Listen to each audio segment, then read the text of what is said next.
చెప్పే భారత్ ఎన్బిటివికి స్వాగతం. నేను జేకే.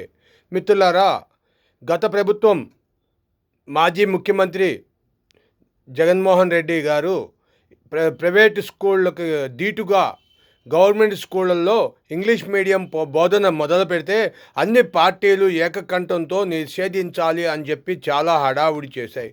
మరి ఇప్పుడు ప్రైవేటు స్కూళ్ళు అడ్డదిడ్డంగా దోచుకుంటున్నాయి.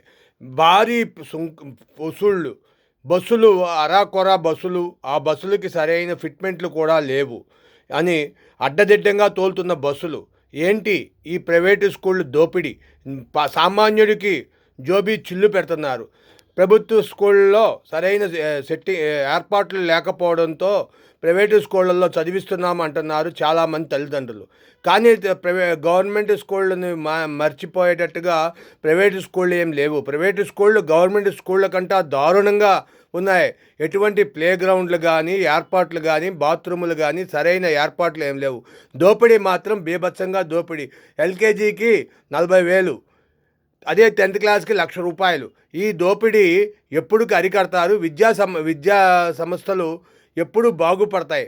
ఈ విద్యా సంస్థలు అటు డిఈఓలు పట్టించుకుంటలేదు, విద్యాశాఖ మంత్రి కూడా పట్టించుకుంటలేదు. ఎందుకు ఇంత పెడచూపున చూస్తున్నారు? దేశం అభివృద్ధి చెందాలి అంటారు. ఎప్పుడు అభివృద్ధి చెందుతుంది?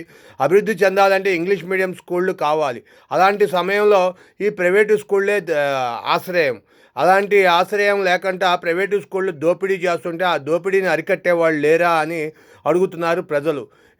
తక్షణమే ఈ సంబంధిత ఎడ్యుకేషన్ మినిస్టర్ వెంటనే చర్య తీసుకొని ఈ ప్రైవేటు స్కూళ్లను దోపిడీని అరికట్టాలని కోరుతున్నారు. Thank you for watching our channel. ఒక లైక్ ఇవ్వండి.